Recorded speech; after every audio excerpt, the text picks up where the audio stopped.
Good afternoon, everyone, ladies and gentlemen, students.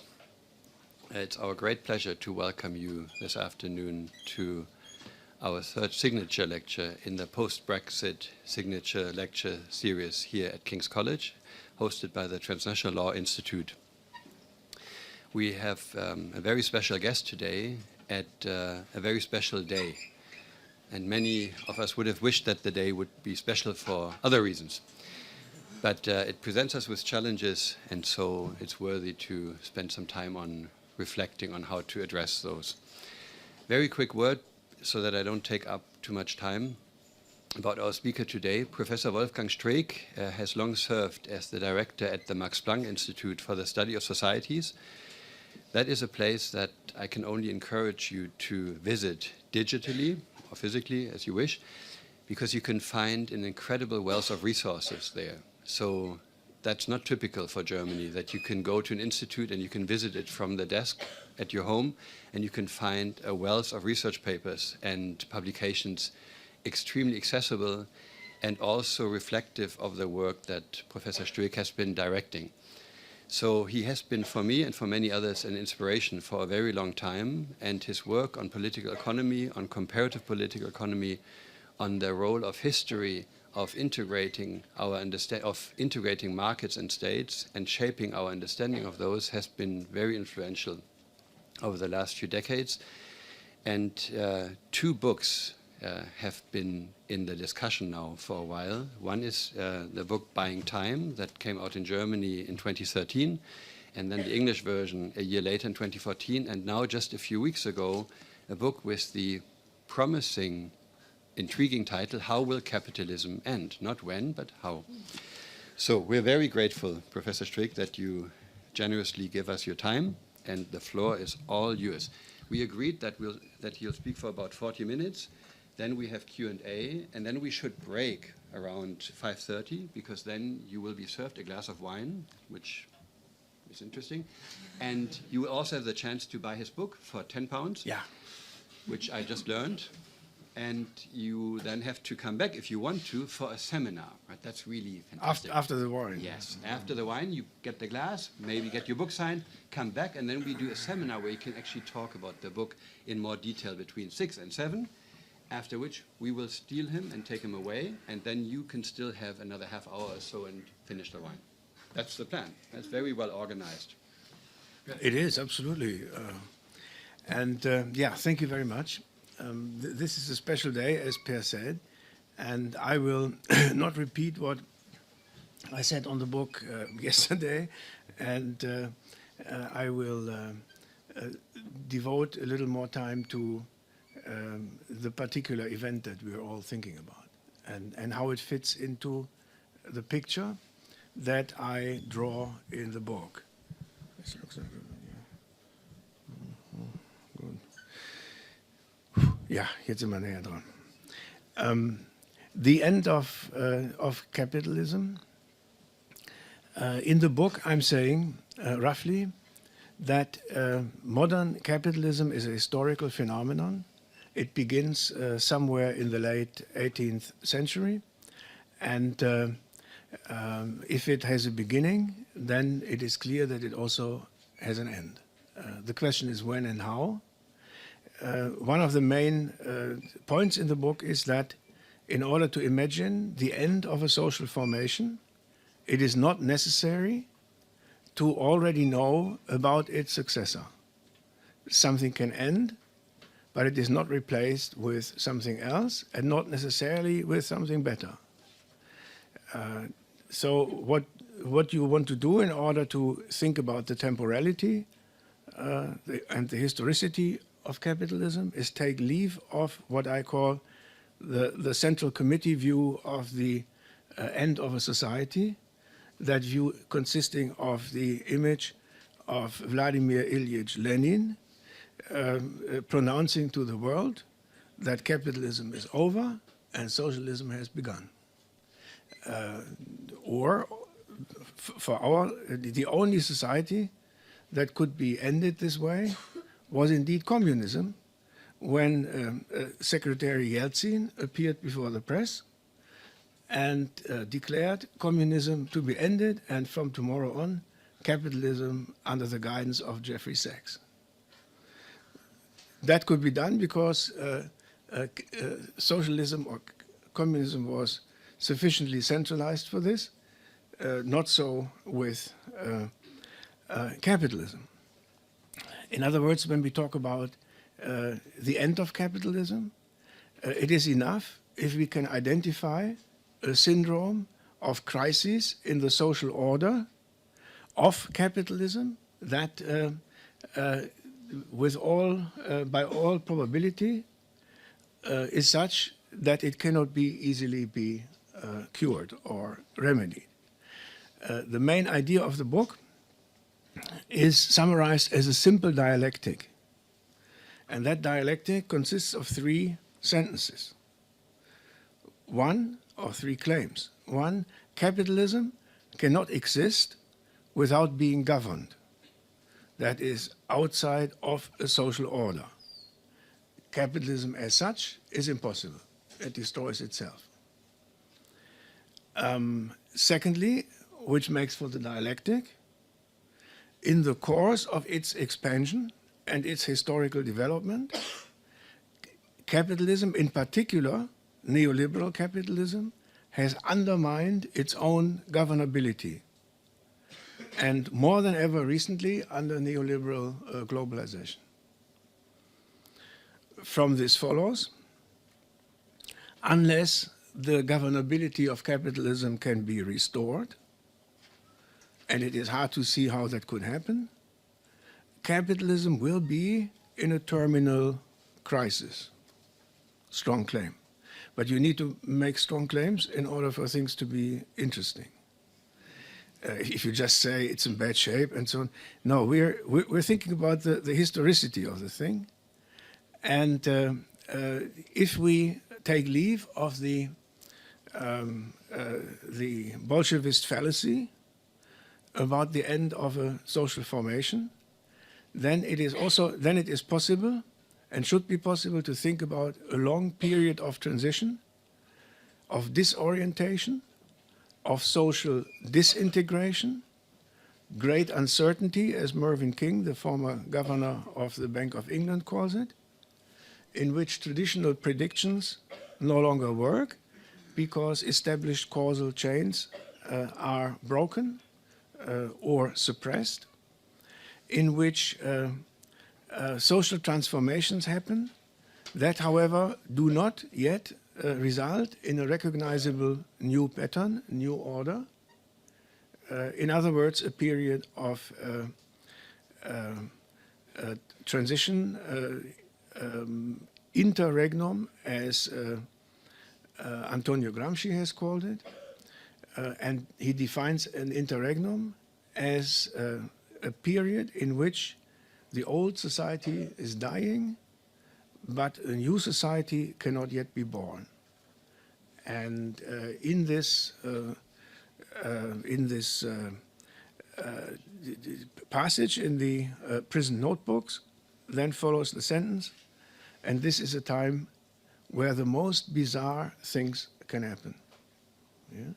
Last night we may have had a foretaste and of the kind of bizarre things that are possible, but there are more than that. For example, the permanent possibility of some bubble building up and blowing up, the changes in the social structure of our societies as a result of the changing political economy of capitalism under the impact of globalization, and similar forces. Now, before I illustrate this using the events of last night, I want to give you a brief discussion of the definition of capitalism, what I mean when I use the term. Sorry. I will not go into a long debate on the different definitions of capitalism that we find in the literature. That would be unending. But I think a consensual description explication of the pattern of society that we look at is the following. First of all, capitalism is a modern society. That is not trivial.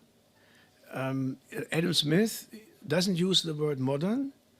In its place, he speaks of a progressive society, both meaning that this is a society that places its existence, its raison d'être, on dynamic, permanent improvement, continuous change to the better. It is not a traditional society that considers itself as static and as a sort of natural, as the expression of a natural underlying order that cannot be changed. In Europe, at least, but I think in all other parts of the world as well, this was the dominant view of the social order until the 18th century, the time of Enlightenment. Yeah. Before that, there was a fixed order, and it is also visible. This is also visible in the famous statistics that Angus Madison composed on the per capita income in what is now the Western European part of the world. These statistics begin in the year, I think, 2500 BC, when he calculates the per capita income of people in Egypt. I don't know where he finds the data, but the interesting image is this. So here's 2,500, and this is the per capita income, and we're going over time. It stays constant. Now we are at the height of the Roman Empire. It may change a little bit. Then we go to the Middle Ages. It remains always the same. And now we come into the 18th century, and beginning the 19th century, it goes up. Yeah? And it is this dynamic period that Adam Smith describes as a progressive society, that I call a society built on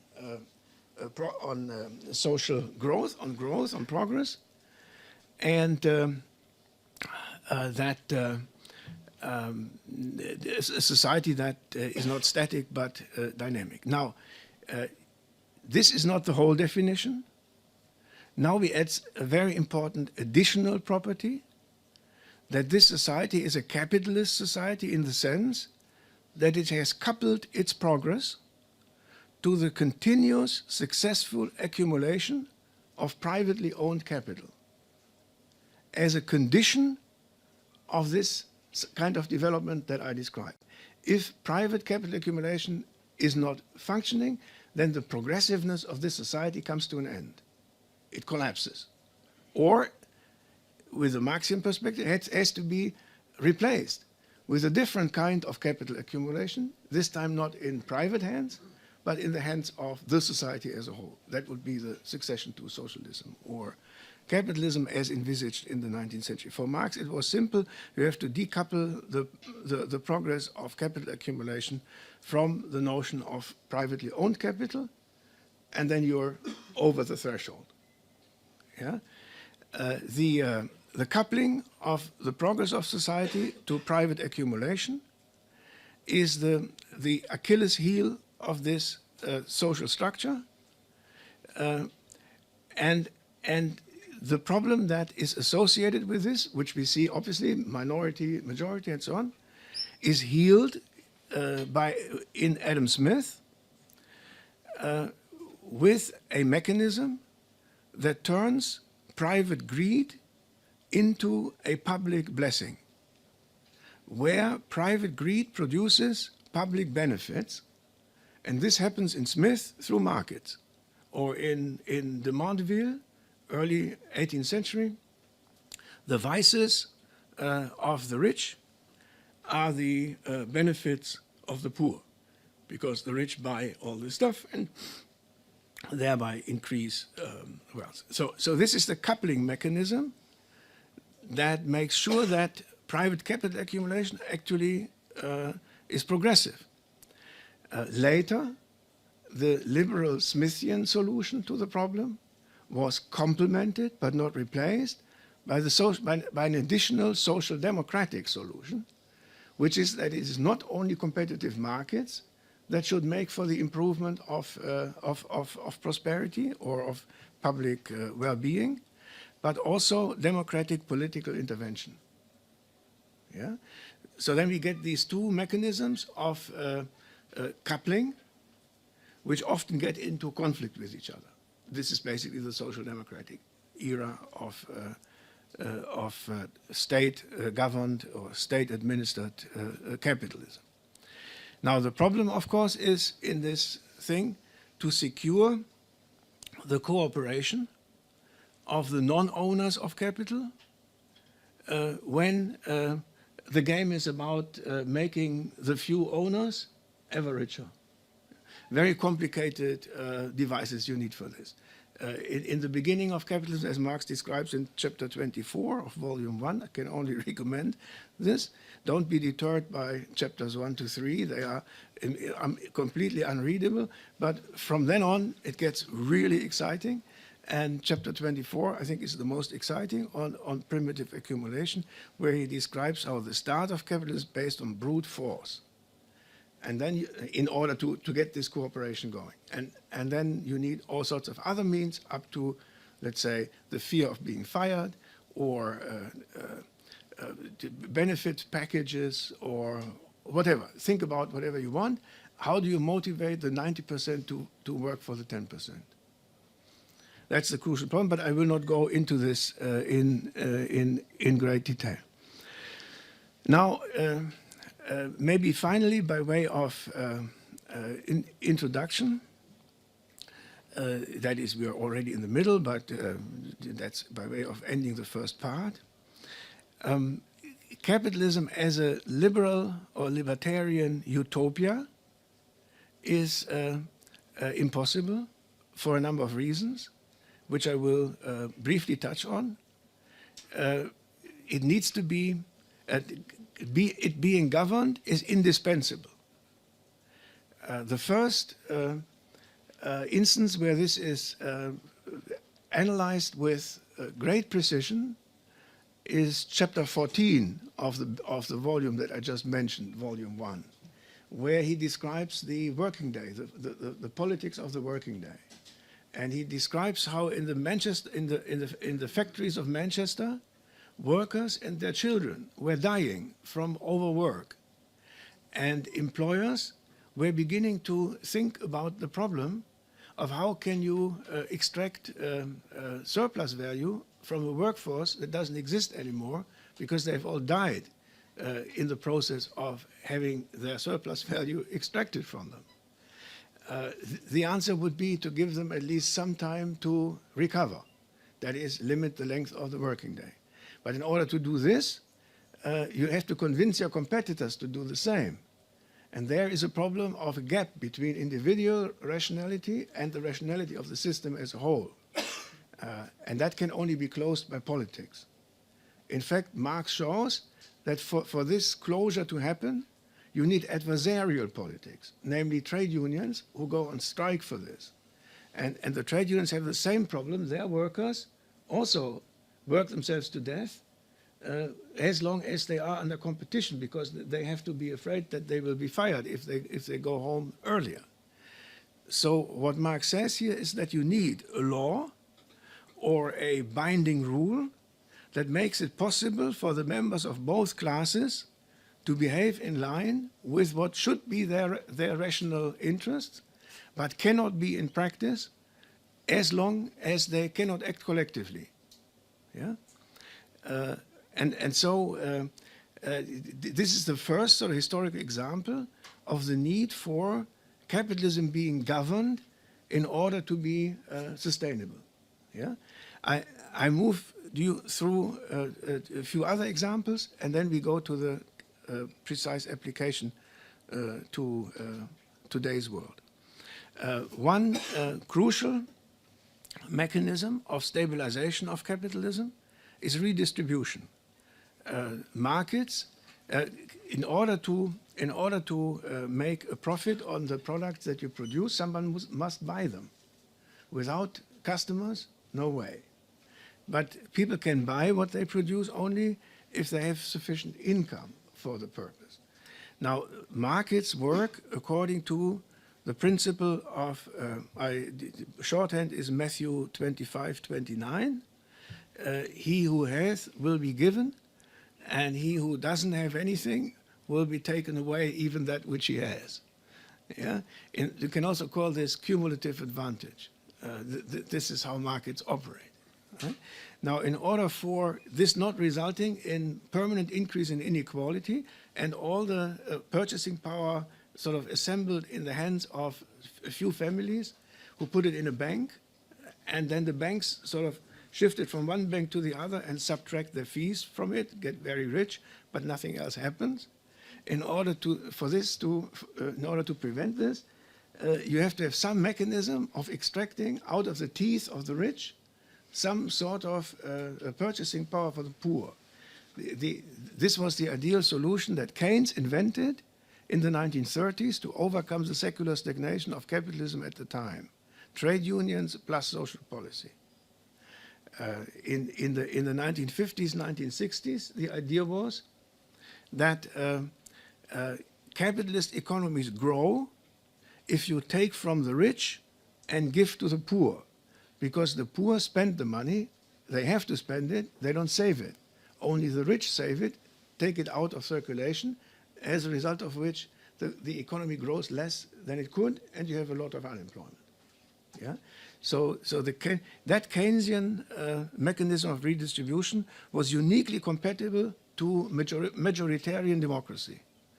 The egalitarian impact of democracy, or bias, egalitarian bias of political democracy, sort of became an economically functional element of a modern capitalist society. Coupled private capital accumulation to the spread of, to the increase of social well-being. More examples could be given.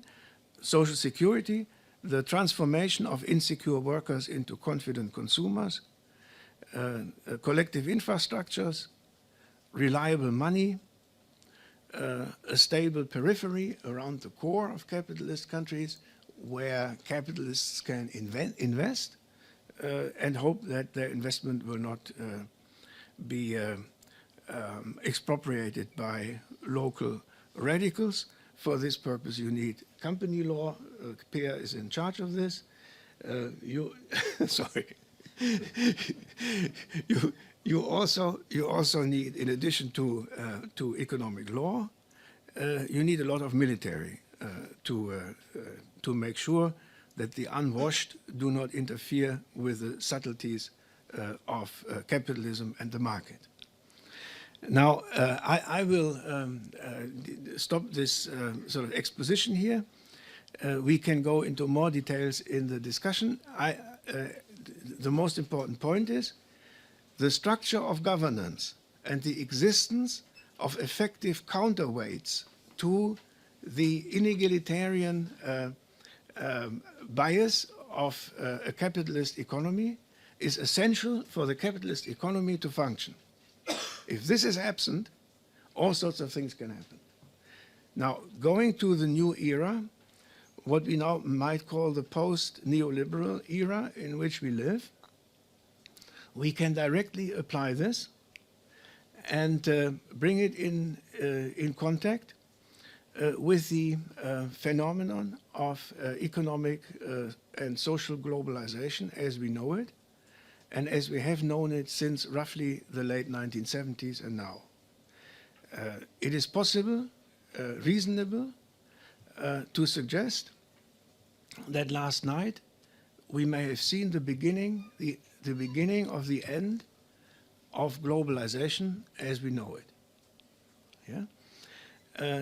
We have seen a revolt inside the leading capitalist economy against the central dogmas of neoliberalism as applied, especially in the United States, in the past 3 or 4 decades. In this sense, what we've seen last night is very similar to what we've seen in the Brexit vote, to what we've seen in the resistance to TTIP, to what we are seeing in France in the rise of a very ugly version of nationalism. If you put all of these phenomena together, you can analytically see that they have something to do with the following problem. States that open their borders without preparing their populations for the impact of globalization. In fact, states which open their borders while destroying internal social protections in the name of international competitiveness cause a development during which more and more of their citizens sort of sink down from in America it's called the middle class, into a growing number of people who become superfluous in the economy, who are excluded from the mainstream of the internationalized economy, who cannot compete. The neoliberal answer to this is go to school, learn something, work for less, then you will find something. Unfortunately, you're only a construction worker. If you were a professor at Harvard, you would have tenure. But that is something that is not really convincing to those that are affected. Yeah? We've seen here a problem which even economists are now recognizing, that there is a problem with the dogma of free trade. The problem is that while you can show that countries benefit from free trade, if you take countries as a whole, that does not mean that all their citizens will benefit. It may be that only some of the citizens benefit and others don't. In fact, if you disable traditional mechanisms of redistribution, as you do in the neoliberal revolution, the result is that the benefits that are appropriated by one part of the population are not shared with the other part that is not privileged. And so they sink down. This is a gradual process, but it is a continuous process. So at some stage you reach a threshold when these people below the limit of what you could call system inclusion become more and more. At this point, you can imagine that something like a revolt of a new underclass may begin, not necessarily a sort of aesthetically beautiful revolt, because this is not how revolts work, more like Hobsbawm's primitive rebels, perhaps, where all sorts of surprising lapses in civilized language, civilized behavior, or what we consider civilized language, may happen. The domestic politics of globalization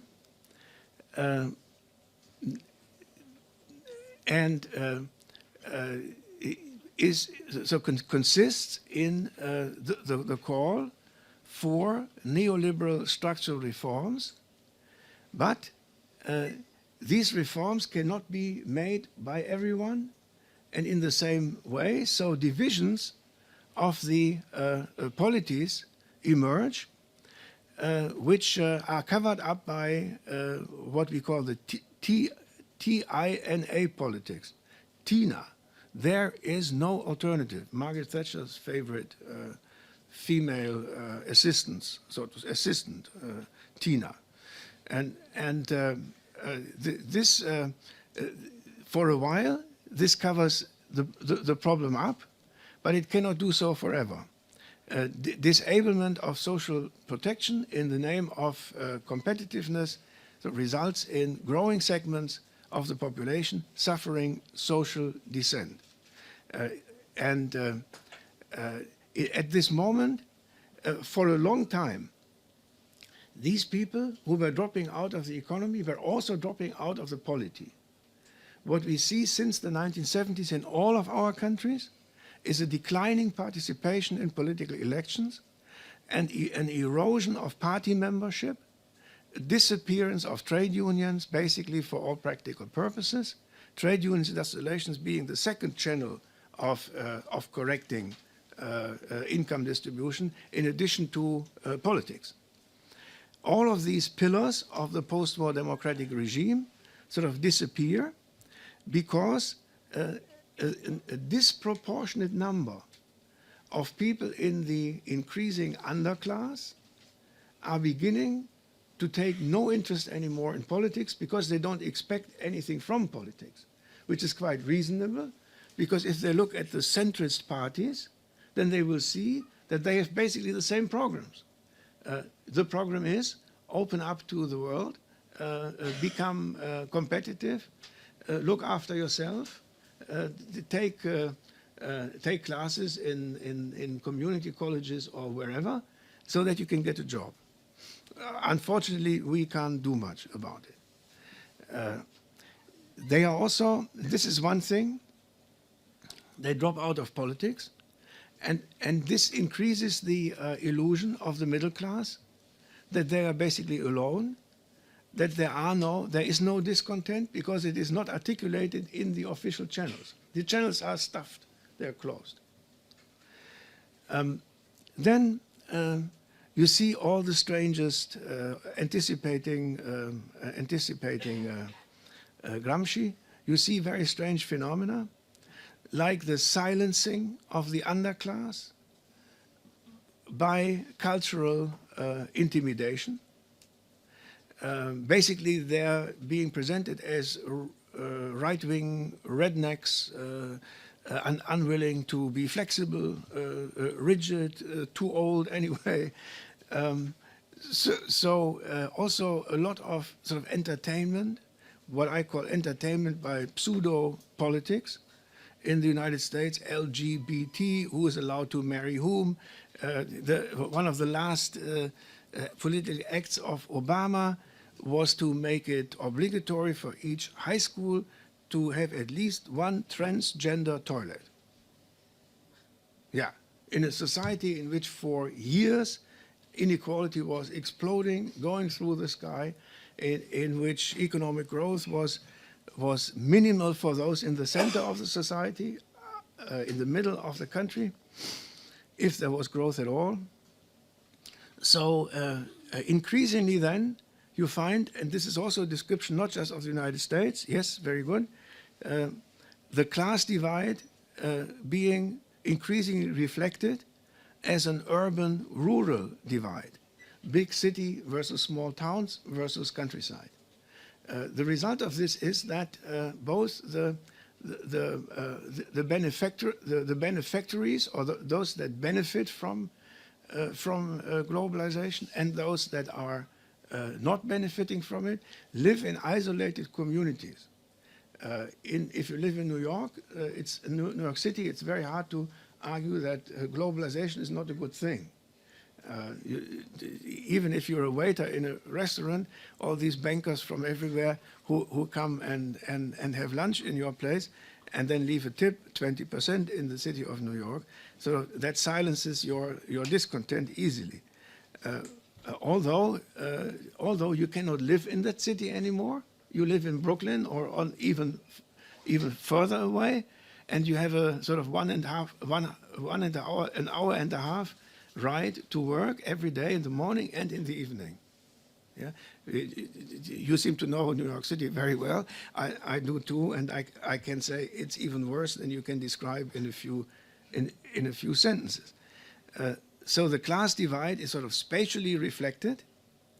The hope of the sort of liberal establishment is that concentrated in these backward areas, people will simply resign. Resign. They just nothing's to it. Now we see something interesting. A very strange way of a return of the underclass to democracy through populist parties. These are new parties. The Republican Party that is represented by Mr. Trump is not really the Republican Party. The Republican was something very different. This is a new party. Yeah? In the same way in which Bernie Sanders' organization was also a new party. It had nothing to do with Mrs. Clinton, who left the White House in the year 2000 with a debt of I think $5 million debt for the family. Now she seems to own roughly $250 million. That's a pretty good income over 16 years. We all would want to share a little bit in it, but she won't allow us. The kind of lectures that I give here, he doesn't pay me anything. But if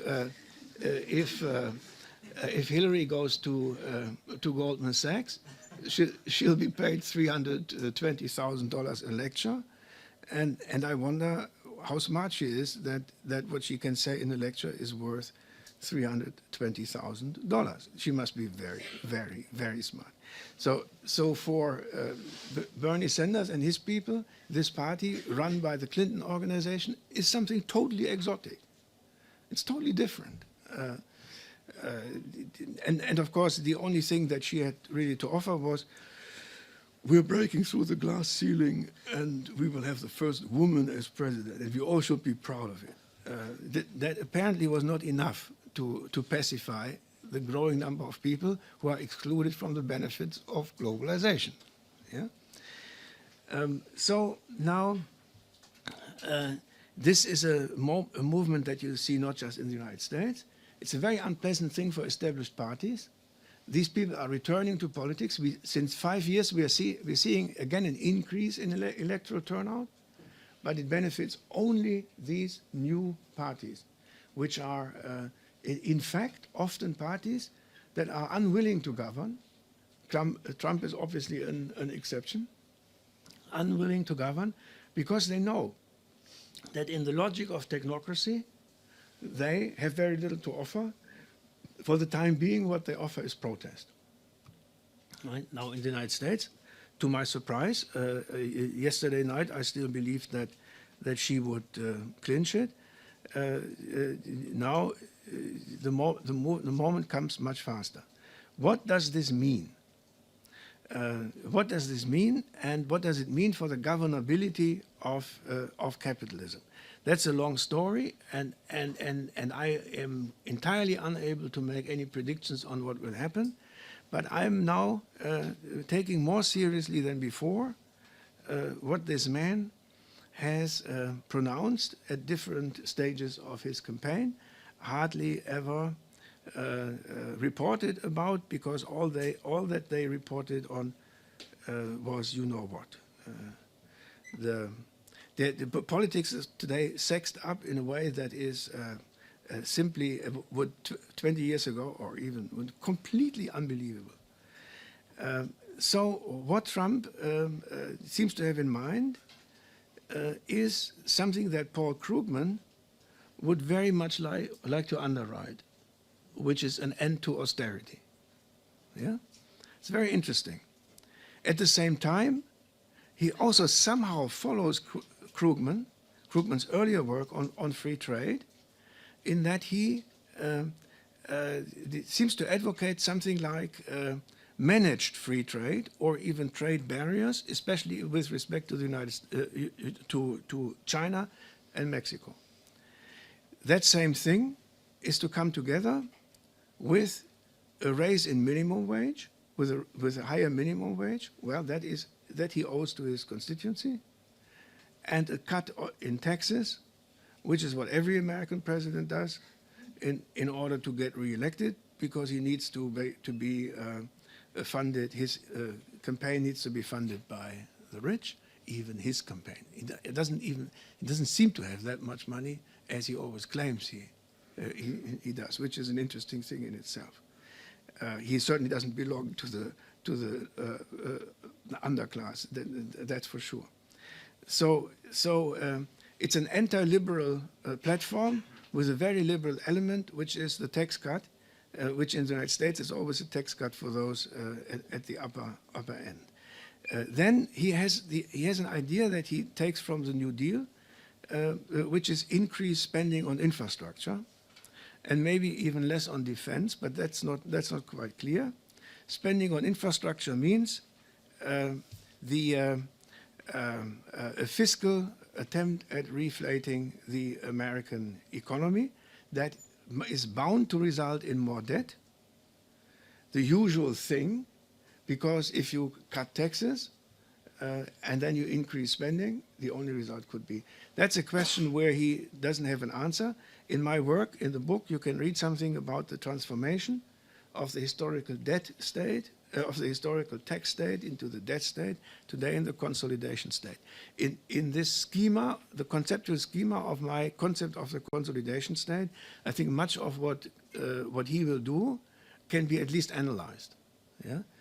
And now comes the final point that he seems to have made several times in the campaign, but nobody seems to have really listened, which is that he seems to have rediscovered Milton Friedman's idea of helicopter money.